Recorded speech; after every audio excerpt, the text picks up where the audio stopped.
A word to our listeners. The episode you are about to hear features Jocelyn, a very brave 9-year-old who has acute lymphoblastic leukemia, the most common type of childhood cancer in the world. When we were introduced to Jocelyn and her story seed, we knew that hers was an important story to tell. Jocelyn represents one of 43 kids in the U.S. who are diagnosed with cancer each day. We wanted to grow Jocelyn's story seed on our podcast to not only make her wish come true, but to also shine a much-needed spotlight on childhood cancer. We are grateful to our sponsor, Macmillan Children's Publishing Group, for supporting the creation of this very special episode of the Story Seeds podcast. Hello, everyone. Welcome to the Story Seeds podcast. I am your host, Betsy Bird.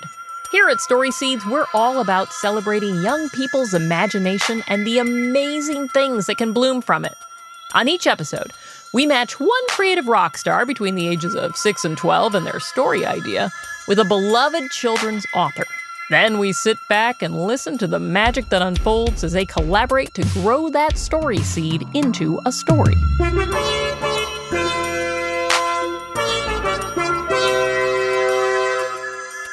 There they are, underneath the soil in the sun, where anything can grow. It's another day, and another seed has just begun to turn into a show.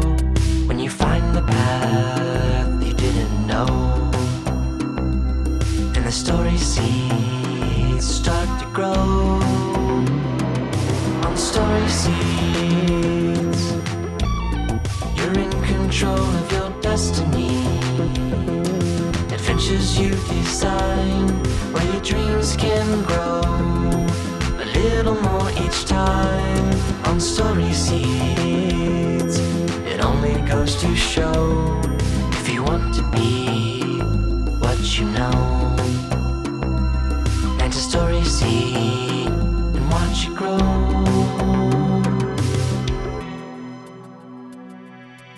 You've probably heard the old expression, a dog is a man's best friend.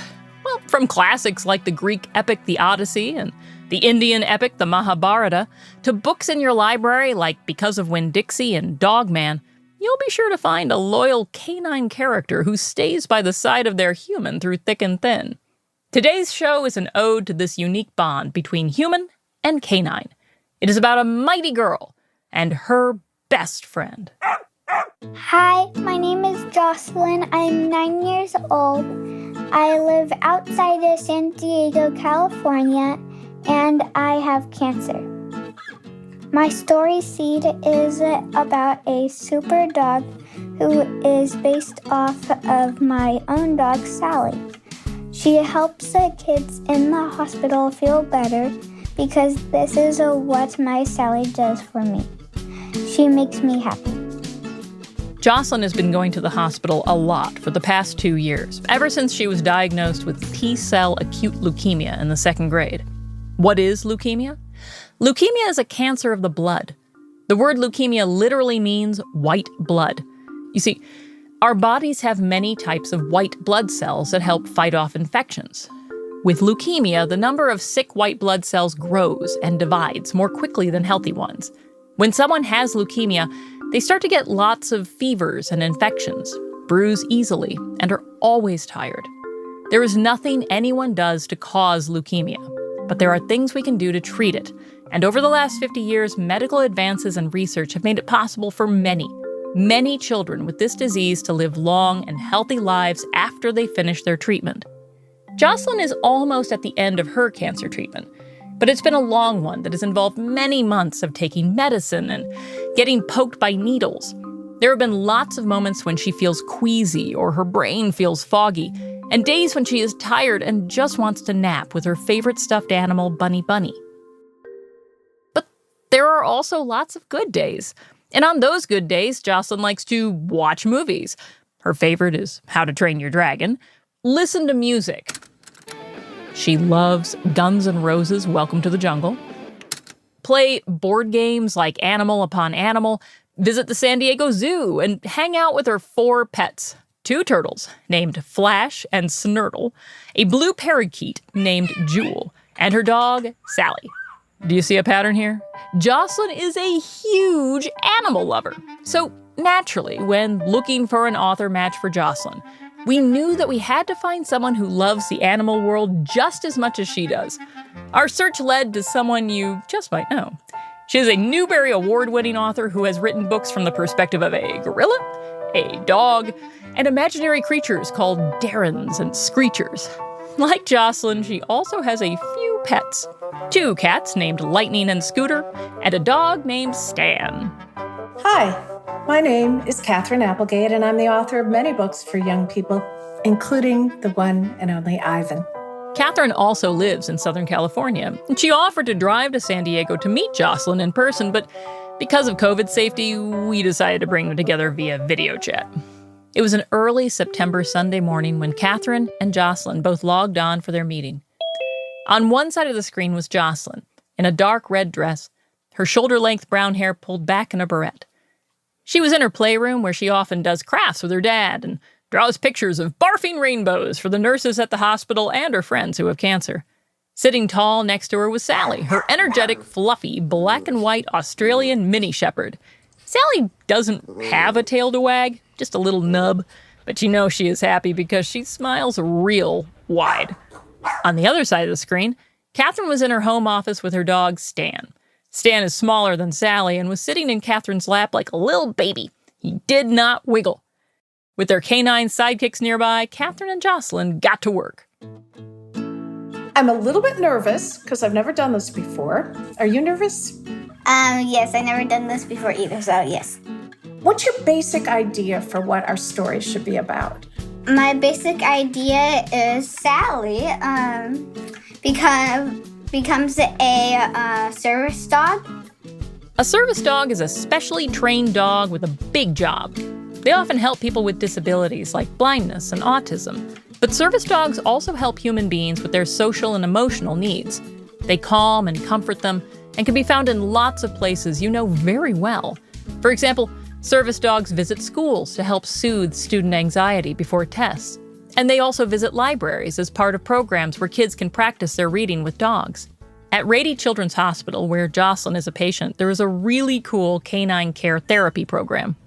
Service dogs regularly hang out with patients like Jocelyn at their bedside, in the pediatric floor playroom, or in the treatment area to keep them company. What would she have to be a service dog? Like there's a course you take, isn't there? They usually do lots of training, like sitting, make sure you're quiet, no jumping, stuff like that. So I think that's kind of like a service dog, but the most important thing I'm going to guess is making sure the kids have fun with the service dogs. Oh, absolutely. I will tell you my service dog story. I had that dog named Goofy, and he was a big old yellow lab, and I had him trained, but Goofy almost didn't pass the tests because there were many things they had to learn. The one thing Goofy couldn't do, they would put a piece of food on the floor, and your dog had to walk right by it and not eat it. And Goofy loved food. So this was a real challenge. Do you think Sally could do that? Could she walk by a piece of food? Well, that probably would be pretty hard for her, but I think she could actually do it. One of the things they sometimes would let them do, and this has probably changed a little bit, but back then they would sometimes let the dogs actually climb into the hospital bed. Yeah, one of the dogs actually did that with me. Oh, I love that. Oh, that must be so nice. So you've seen other service dogs at the hospital? Yeah, you get to collect their cards, like pictures of them, but you get to collect all the ones and see how many service dogs. Oh, that is so cute. I love that idea. My friend has a service dog, and she has cancer. She got to bring her dog because it was a service dog into clinic at school, and she told me that she can actually smell cancer. So she's a really good service dog too. That, a lot of people say that dogs are able to do that. They have such incredible noses. Isn't that amazing? Yeah. It's really cool that they actually could smell like stuff and hear stuff that we don't hear. Are we going to call the dog character Sally? Should we have it actually be Sally? Yeah. Oh, I'm glad you said that, because I totally agree. So we're already halfway through our battle because we know the name of the character. And so one of the first things I do when I write a story is I think about, it's sort of like a biography. It's like you sit your character down and you interrogate them and you ask them all kinds of questions. And so let's think about some questions we could ask about her. And then you have to answer as if you were Sally. So let's start with Sally. What's your favorite food? Sally's favorite food is, well, treats, of course, but we only give her dog food. What's something you think Sally might be afraid of? Well, she doesn't really like getting, baths, but she does like the water. Does she have a favorite toy? Yeah, Santa got it for her, and it's Rudolph. Sometimes she likes to get her toy and just flap it around and go on her belly with it and stuff. It's funny. When she meets a new person, is she ever nervous, or does she just instantly love everyone? She just goes to the person, and then the person looks at her. Then Sally starts licking. Oh, she's a licker. Yes, she just means that she really likes you. And you said she's a butt wiggler, since she doesn't really have a tail, right? Yeah, she just wiggles her butt. Oh, that's perfect. Okay, we got to use that. So a lot of times the stories we like best are about difficult things and hard things. And so we already know that you being in the hospital is an incredibly difficult thing. Since Jocelyn's treatment for leukemia began in 2019, she has gone through many types of treatment and tests. One of the more uncomfortable tests for her has been the lumbar puncture. For this test, the doctor has to place a needle in Jocelyn's lower back and draw fluid from her spine to see if the leukemia has spread. When you do the lumbar punctures, do they do that at the hospital or at another place? It's in the clinic. Clinic is kind of where you get all your medicine and then you get to go home. So with the lumbar punctures, when you've had to do your very, very first one, do you remember what did it feel like? I felt, first you get a little bit dizzy when the medicine goes in, you get a little bit dizzy. You start trying to close your eyes, but you keep trying to put them open. But then you get all weird and woozy, and then you sleep. Well, when I was thinking about that, because that is something that must be incredibly scary and hard. And you had to learn how to be really brave when you do that. Sometimes when you're writing a story, you think about things you've been through, feelings that you've had, and then you can help your characters have those same feelings. That might be a good thing to use with Sally. Do you think we should show in the story her becoming a service dog? I kind of want her to, at first I get into the hospital, and I guess I'm wishing Sally could come to the hospital to see her. But she can't because she's not a service dog. So my mom tries to get her into getting trained to be a service dog. And then the nurses surprised me, and my mom and dad surprised me that Sally actually got to come into the hospital and see me. But actually in real life that happened, and she just came in the hospital. Oh, so how do you think she was feeling when all this happened? When she saw me, I think she started barking, I think, a little bit, and trying to go to me, I think. I don't know. I can't really remember that good. Oh, because it was probably such a blur. You were probably so happy. And the chemo makes me forget some stuff, so. Oh, yeah. Oh, I can imagine. But I imagine there was a lot of butt wiggling and licking going on, for sure. Yes, very. How do you think she felt when she had to go home after being with you? I'm gonna just say maybe a little bit, no, I want to go back! Exactly. I bet she was heartbroken. And when you came home, was she waiting for you there? Pretty much, yes. We have to have her become a service dog. So there are lots of ways we could have that happen. I mean, we could have it happen magically overnight, or we could have it be very real life and talk about how she had to go through all the training and everything. Which idea is more fun for you? I kind of want to do the hard work of learning because, well, she needs to know how to do it and stuff, so I kind of would do that. Can you tell me more about what a hospital's like? Because in a good story, you have lots of description. What does it smell like? What does it sound like? Well, it smells like hand sanitizer. That's perfect. Okay. And that's a great description. Let's absolutely use that. Yeah, and the bed's not that comfy, but pretty comfy. Yes, pretty comfy. Because Sally did fall asleep in it. You got to have the little pictures around your room, though. One of the nurses drew something at night, and then when you wake up in the morning, there's a little picture sometimes.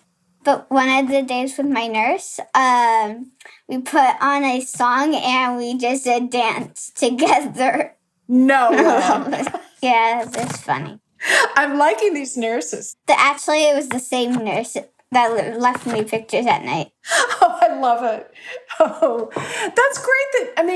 One thing you don't expect in a hospital when you're sick is the idea that you might have fun or laugh or have a moment of joy. Jocelyn and her family have been documenting moments like these on Instagram. If you search #JocelynStrong, you'll find posts about her cancer journey both in and out of the hospital, including one of her singing and dancing to Don't Stop Believing with the nurses, like the moment she just described. Jocelyn was also recently named 2021's Girl of the Year by the city of San Marcos, California, for the awareness she brings to childhood cancer. Last summer, she set up a lemonade stand and raised nearly $2,000 for cancer causes. She may be small, but she is mighty. At the clinic, so lots of kids are there. So, and I'm kind of like I don't know really how to call it. A veteran, because you've been there a lot? An ambassador? Ambassador, yeah. I give out medals to people, to kids. Oh. To get a little bit of fun and stuff. Oh, that is so fantastic. Because you've gone through this. Yeah. They must look at you and feel like, okay, maybe I can do this too.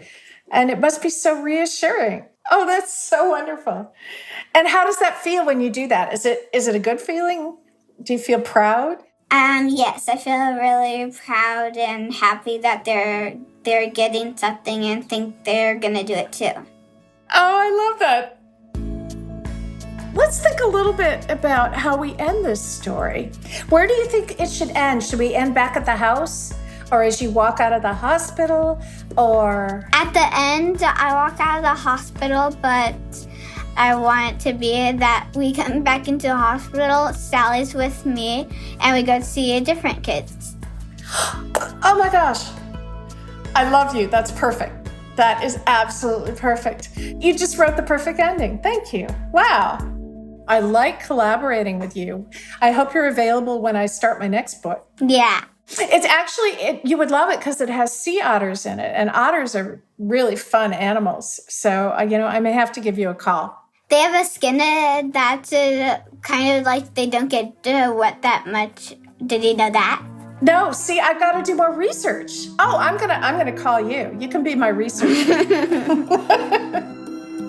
When we come back, we'll hear how Katherine grew Jocelyn's story seed.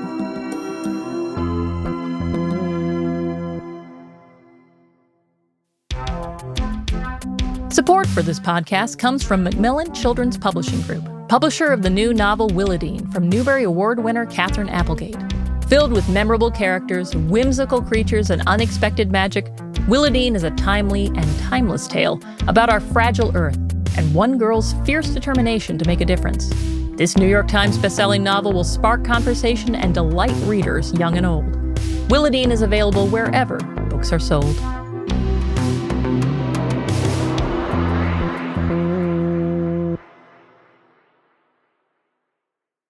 Welcome back to the Story Seeds podcast.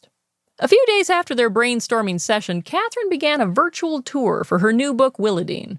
For the next month, between her busy schedule and Zoom calls, she sent voice memo updates to Jocelyn, chronicling her writing process. Jocelyn listened to these during her Monday chemotherapy treatments. Hey, Jocelyn, it's Katherine. I'm feeling really inspired after talking to you, and that is such a great feeling. Still, sometimes when I actually go to write a story, I find that excitement kind of evaporates when I put the words on paper, or in my case, on my laptop.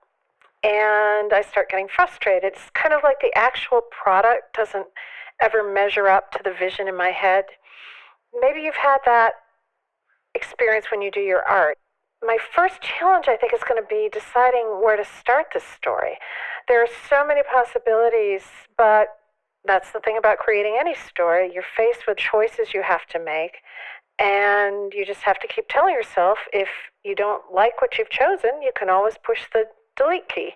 That's why erasers were invented. Give Sally a big hug for me, and maybe a treat or three. Fortunately, I will have Stan to keep me company, and it's really great to know that you'll be there if I need some moral support or some input. So thank you so much. Hey, Jocelyn, it's Katherine. I have been thinking a lot about you this week, and Sally, and our story. It was kind of a crazy week because I was doing a lot of virtual visits with schools and bookstores because my new book, Willadine, just published, it's always really exciting the week a book comes out, but it doesn't leave you a lot of time for serious writing.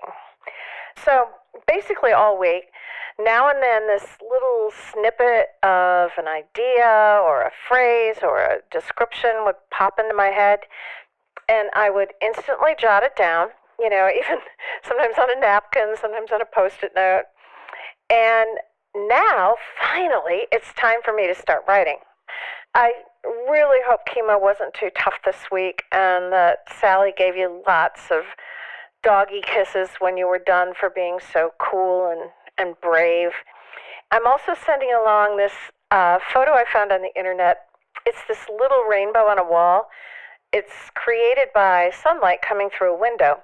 And there's this big, goofy Labrador trying to eat the rainbow.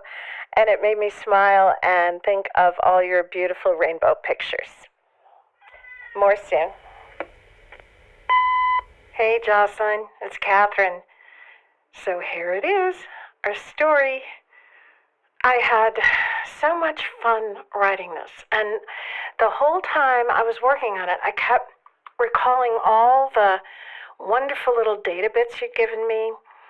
But most of all, I knew how much you and Sally mean to each other and how brave you are.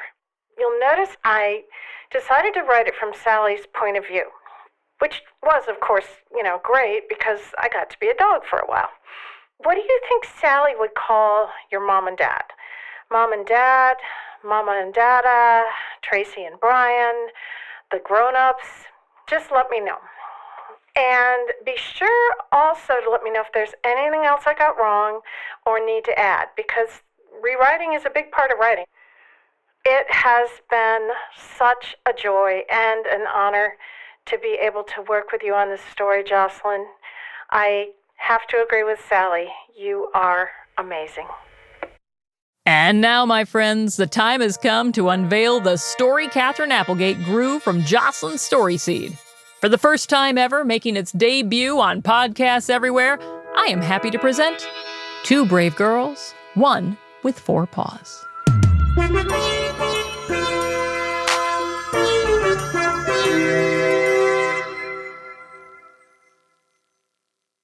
Two Brave Girls, One with Four Paws by Katherine Applegate and Jocelyn Croxon. I know before my girl does. Even before the doctors, I know. Cancer is sneaky, but it can't hide from dogs. For us, everything has a scent. Rocks and tears, clouds and fears, it's all there for the smelling, if you've got a smart schnoz. And dogs have brilliant noses.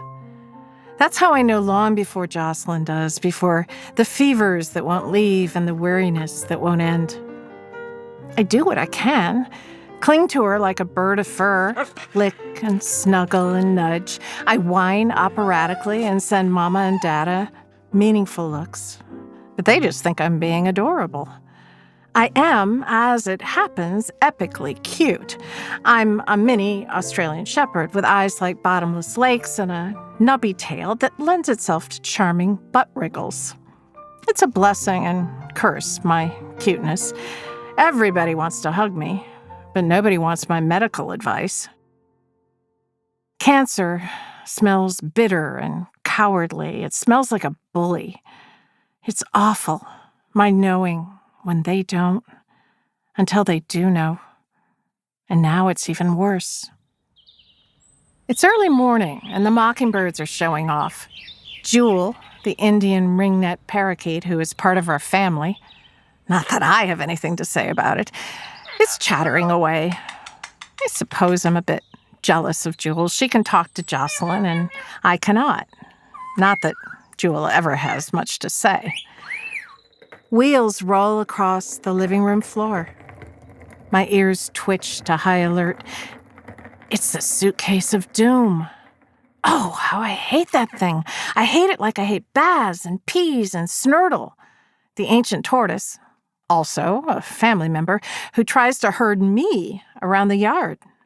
The suitcase always means one thing. Someone in my family is leaving, and this time I'm certain that it's going to be Jocelyn. Still, I remind myself that this is a good thing.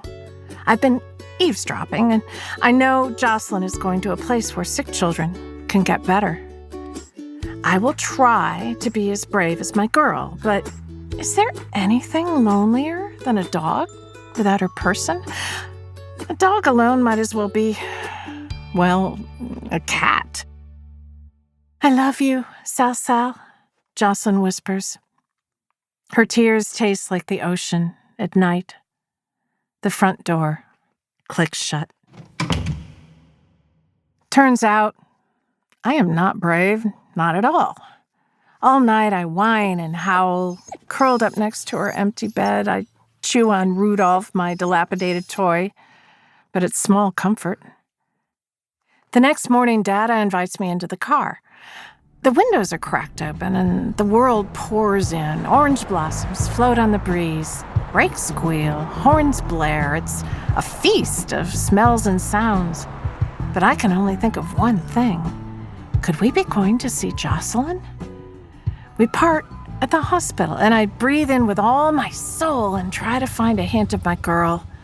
I smell hand sanitizer and flower bouquets and car exhaust. Dada grabs my leash, and we leave the car. He looks up, and I follow his gaze. There she is, Jocelyn, with her dark eyes and soft curls. She is standing by a window, looking down at me with that smile that makes the sun seem shy.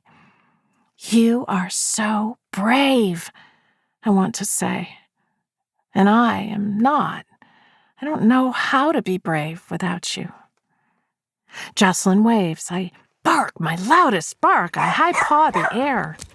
Far too soon, we head back to the car. And that's when I see him trotting past.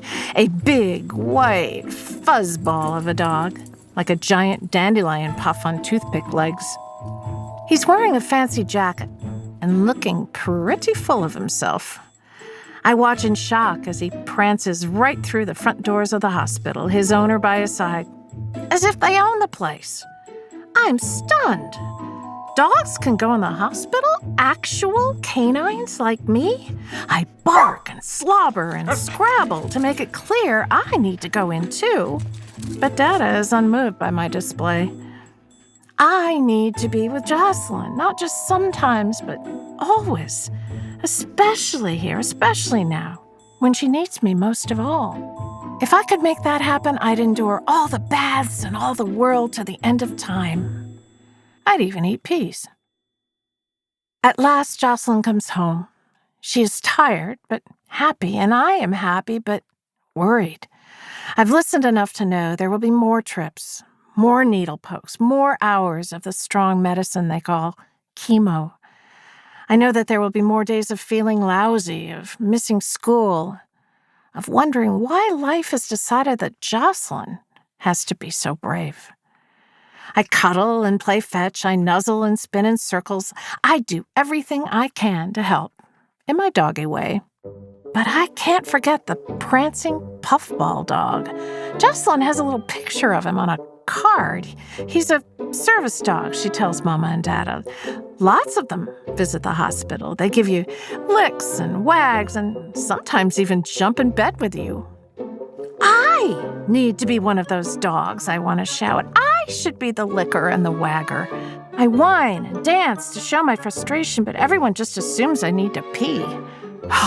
To be able to talk to humans for just a moment. Jules outside, and I ask her if she can learn to say, service dog. She looks at me, cocks her head, and says, "Hey, baby, come here." Mondays are the worst.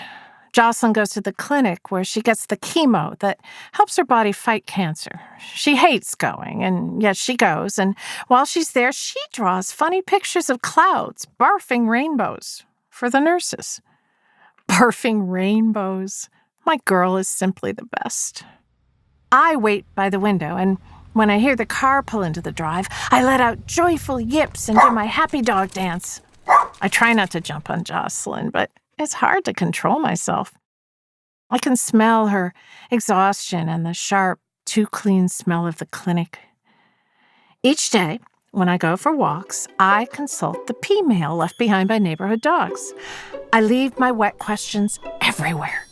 Does anyone know how to become a service dog? Before long, I learn that Stan the Chihuahua has a cousin named Gizmo who has a buddy named Dumbledog, and he knows an actual service dog named Goofy who lives just 3 blocks from me. I leave more questions on every walk. We dogs are a helpful lot. And then it happens. I am walking Mama at our usual time when we turn the corner to see a stocky yellow Labrador with his human. It's Goofy, right on schedule. Just as we'd planned. He's wearing his fancy service dog jacket. We sniff and wag, our humans chat and laugh, and at last, Mama says the words I've been longing to hear. Tell me more about service dogs. I give Goofy a nose tap. Mission accomplished, I say. Not yet, he replies, and I realize this may be harder than I thought. The Service Dog Training Center has the sweet, bright smell of fun. Barks echo off the walls, nails click on the cement floor, tags jingle. Mama and Dada take turns bringing me. They're not telling Jocelyn about their plan in case things don't work out. They seem to be afraid I might not pass the training. They're not alone. I'm terrified I'll fail. Failing would mean letting down my girl. Lots of dogs wash out of the training, it seems. But I'm not lots of dogs. I am Jocelyn's dog. I am Sally, the brave. Weeks turn to months. At first, the training's easy. I already know the basics. I can even roll over on command.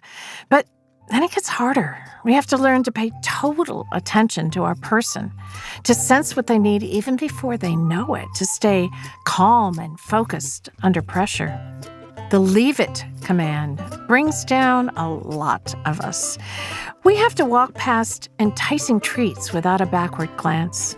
It's not easy to pass up peanut butter, and many of my fellow classmates fall by the wayside. To be honest, I scarfed on a few treats before I get the hang of it. But I'm still in the running. For me, staying calm is the biggest challenge. Jumping and licking and wagging, they're kind of my thing, after all. Sally, you will never pass if you can't calm down, says Mama as I run dizzying circles around one of my classmates. Sometimes I dread going to class. I just want to hide under the bed and chew Rudolph. I have good days and bad days. I remind myself that Jocelyn has good days and bad days too, but she never stops drawing her rainbows. On the day of my final service dog exam, Jocelyn heads back to the hospital for another big chemo. Big chemos are extra hard, and I can smell her worry as she hugs me goodbye, yet again. Because it's testing day, my fellow students are on their best behavior. I ace everything. No problem. I walk past a chunk of grilled chicken without blinking. I turn on a light switch with my nose. I lie perfectly still while other dogs roughhouse. Gotta admit, that one's a challenge. But when Liz, the nice trainer lady, calls me over from the far side of the room, my dog brain forgets the all-important no jumping ever commandment. I gallop toward Liz, leap with excitement, catch my mistake midair, and plop down with a furry thud, eyes downcast. I do not move a muscle. I do not do anything. I already know I've failed. Liz puts her hands on her hips. She looks at Dada. She shakes her head. "Close enough, Sally," she says. "Close enough." And then I butt wriggle and doggy dance like only I can do. My service dog jacket feels stiff, like a layer of matted fur. But when I catch my reflection in the glass door to the hospital, I have to admit, I look swell. The door swings open and a blast of cold air hits Dada and me. He is wearing his new ID, which allows him to take me inside. My nails slip a little on the shiny floor, and I am met with endless comments about my cuteness. Fortunately, I'm used to this. I perform my best sit while we wait for the elevator, but when it dings and the doors slide open, it is all I can do not to bark with joy. White-coated doctors join us as we sweep up to another floor. When we exit, I pause to sample the air. A long hallway awaits us, along with a glass-enclosed station where nurses move busily. Beeps and buzzes fill the air. So many sounds and smells, I can't sort through them all. Until I can. Jocelyn, she's here. I look up at Dada, and he smiles, and the nurses smile, and the walk down that hallway is the longest walk of my life, but then there's the open door. I see tubes and sheets and a tall bed, and I smell Mama's happy tears, but mostly I am too busy doing my job, leaping into Jocelyn's arms to be the licker and the wagger I am meant to be.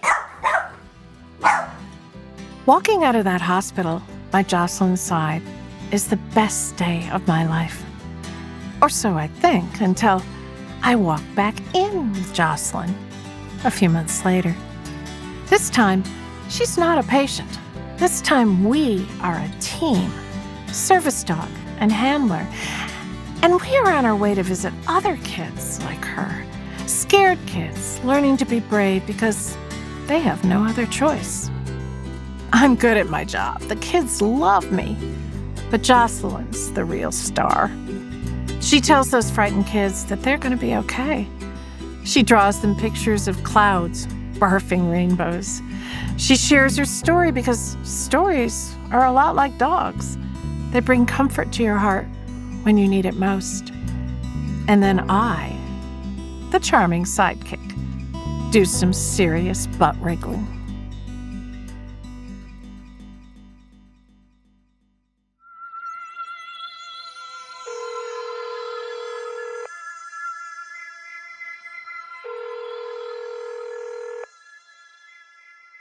Your call has been forwarded to an automatic voice message system. Hi, Katherine. It's Jocelyn. I am at chemo right now, but I want to say thank you so much for the story. I love it, love it, love it. Bye. Have a good day. Aw, I love this story too. While it is personal to Jocelyn and reflects her experiences with cancer, it's also a story for everyone because at its heart, it's about this thing called resilience. And it's a big word, simple idea. Resilience means being able to bounce back after challenges and tough times. And that's something we've all had to do in the last 2 years during the COVID pandemic, isn't it? After Jocelyn finished reading Katherine's story, we asked her, a talented artist, to help us illustrate a scene from the story. You can check out her drawing of Sally on our website, along with some fun behind-the-scenes photos of the making of this episode at www.storyseedspodcast.com. While you're there, go to the Imagination Lab to download this episode's activity kit. It's full of writing tips and prompts, neat facts about animals, and fun activities inspired by Katherine and Jocelyn's collaboration. Dear listeners, thank you for tuning in to this very special episode of the Story Seeds podcast. Make sure you follow our show wherever you listen to your favorite podcasts. And if you enjoyed listening, do write us a review or leave a gold star rating. It only takes a minute, but helps us get discovered and make more episodes. This episode is sponsored by Macmillan Children's Publishing Group, which publishes best-selling and award-winning trade books for kids and teens. A special shout-out to the Little Green Monster Project and the Cali Kids Medical Foundation for connecting us with Jocelyn and her family. Story Seeds is a literary safari production. Our executive producer and creator is Sandhya Nankani. This episode was produced by her and Anjali Sakrani. Scoring, mixing, and sound design is by Anya Zeshik of Ultraviolet Audio. Our theme music is composed and performed by Andrew Van Weingarten. And I am your host, Betsy Bird. Until we meet again, keep growing that imagination. On Story Seeds, you're in control of your destiny. Adventures you design, where your dreams can grow a little more each time. On Story Seeds.